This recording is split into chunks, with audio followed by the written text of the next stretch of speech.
এটা হচ্ছে আপনার বাঁশ ফুল, ঠিক আছে। এই বাঁশ ফুল আমার এই 18-20 বছর বয়সে আমি কখনো দেখিনি। তো আপনারা দেখছেন কি না আপনার, আশা করি আপনারা দেখেননি। তো বাঁশ ফুলটা কেমন হয় সেই বিস্তারিত আপনাদের মাঝে তুলে ধরবো আমরা, যে কী এর কাজটা বা কেমনভাবে ফুলটার ভেতর কি আছে সেই যন্ত্র বিশ্বকে আপনাদের ভেতরে আমরা তুলে ধরবো। দেখতে থাকুন, আসুন। আসসালামু আলাইকুম ভিউয়ার্স, কেমন আছেন? আশা করি আমি ভালো আছেন। আলহামদুলিল্লাহ আমিও ভালো আছি। তো আমরা আসলাম একটা উদ্দেশ্যে, যে আমার চোখের অজানা দৃশ্য সেটা চোখে হয়তো পড়লো, সেটা মনে হলো যে এরা হয়তো আপনারাও দেখেননি, তো আমি কখনো দেখিনি। আসতে অনেক কষ্ট হয়েছে।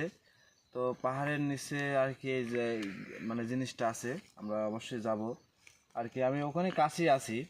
আমার বলার উদ্দেশ্য একটাই, যে এই ছোট্ট একটা বাংলাদেশে যে এত সুন্দর প্রাকৃতিক দৃশ্য আছে, হয়তো অজানা আপনাদের। হয়তো এখানে এত সুন্দর দৃশ্য যে আপনাদের আছে আদৌ আপনারা হয়তো জানেন না। তো আমরা সেই দৃশ্যটা তুলে ধরবো, আমার সাথে থাকেন। হ্যাঁ, আসেন।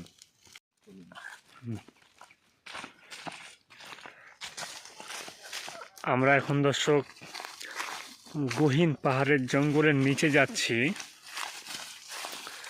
দেখেন পাহাড়ের নিচে নামছি আস্তে আস্তে, অনেক নিচে নামছি, অলরেডি অনেক নিচে নেমে গেছি। আপনারা জঙ্গল দেখেই বুঝতে পারছেন অবশ্যই, চারিদিকে শুধু জঙ্গল আর জঙ্গল আর পাহাড়।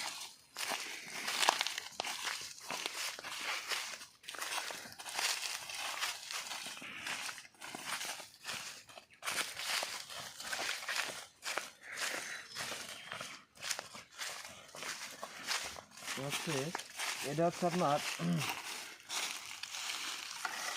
এটা হচ্ছে আপনার বাঁশ ফুল, ঠিক আছে। এই বাঁশ ফুল আমার এই 18-20 বছর বয়সে আমি কখনো দেখিনি। তো আপনারা দেখছেন কি না আপনার, আশা করি আপনারা দেখেননি।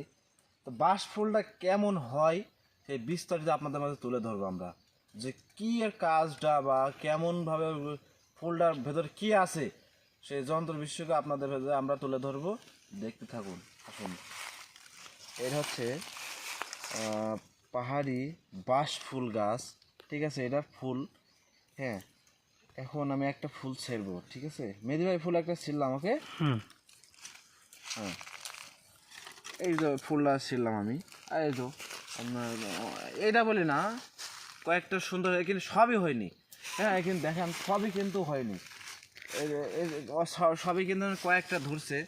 তো আমার চোখে পড়লো যে এইটা হয়তো আমি আমি কখনো দেখিনি, বাট কালকে আমাদের চোখে পড়লো যে এরকম সুন্দর হয়।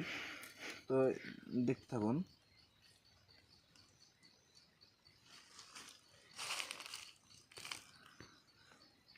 এইটা হচ্ছে এখান থেকে আপনার এই বাঁশ গাছ তৈরি হয় আর কি। দেখেন, দেখতে থাকছেন, এই ফলটা হয়তো মাটিতে পড়ে, পরে কিন্তু বাঁশ হয়। তাছাড়া তো বাঁশ আর কোনো অপশন নাই, ঠিক আছে।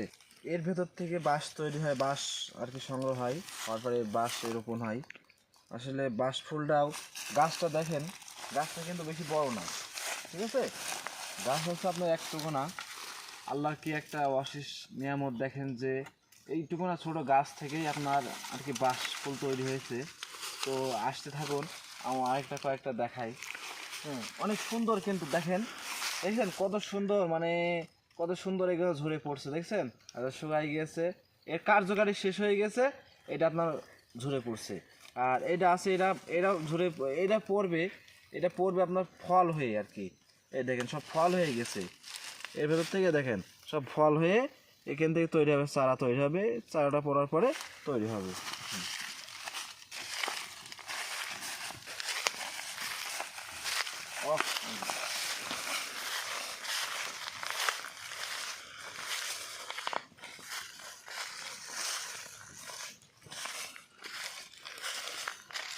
আসলে আমাদের এখন আসাটাও ঠিক না, অনেক গহীন জঙ্গলে।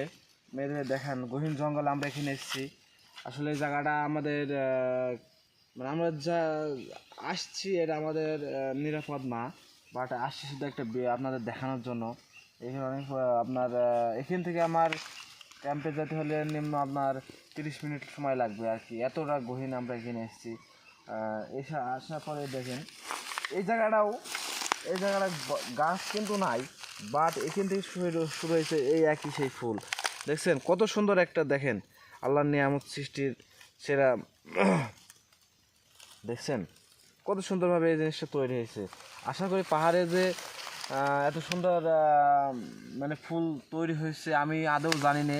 বাট আমার এলাকাও বাঁশ গাছ আছে, নাই তা না, সব জায়গায় বাঁশ গাছ আছে, কিন্তু আমি কখনো বাঁশ গাছের যে আমি এটা শুনছি যে মুরব্বীদের কাছে যে বাঁশের নাকি ফুল হয়, তো ফুলটা যে কোথার থেকে হয় কেমন হয় সেটা আমি জানতাম না, হয়তো আমি জানলাম আপনাদেরকে দেখালাম।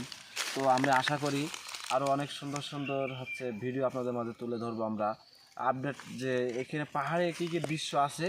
আশা করি আমি থাকতে এবং মেহেদি ভাই আছে, আমরা দুইজন থাকাকালীন আপনার হচ্ছে এই দৃশ্যগুলো তুলে ধরবো।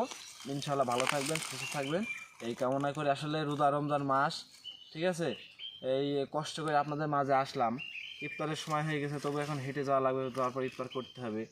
তো দেখলাম যে আমাদের সময় আসলে নাই, আমি একটা কাজে মানে আছি, মেহেদি ভাই একটা কাজে আছে, তো মানে আমরা দায়িত্বে আছি দুইজন। তো দায়িত্বে থাকাকালীন সময় এইগুলো করা সম্ভব, কিন্তু মনে করেন যে আপনাদের কিছু মানে আপডেট দিতে পারলে আমরা ভালো লাগে, যে পাহাড়ে এত সুন্দর দৃশ্য আছে, হয়তো আপনারাও কল্পনা করতে পারবেন না যে বাংলা এত সুন্দর। আমরা এই যে 96,000 কিলোমিটার যে আমরা যে এখানে পাহাড়ে পাড়ি দিয়ে আমরা এখানে এসেছি, হয়তো আপনারা বিশ্বাস করতে পারবেন না, অবশ্যই বিশ্বাস করবেন যখন রাস্তাঘাট তৈরি হবে, এটাও আপনার ঘুরতে আসতে পারবেন, তো সবই দেখতে পাবেন। তো ভালো থাকেন, সুস্থ থাকেন এই কামনাই করি। আসসালামু আলাইকুম।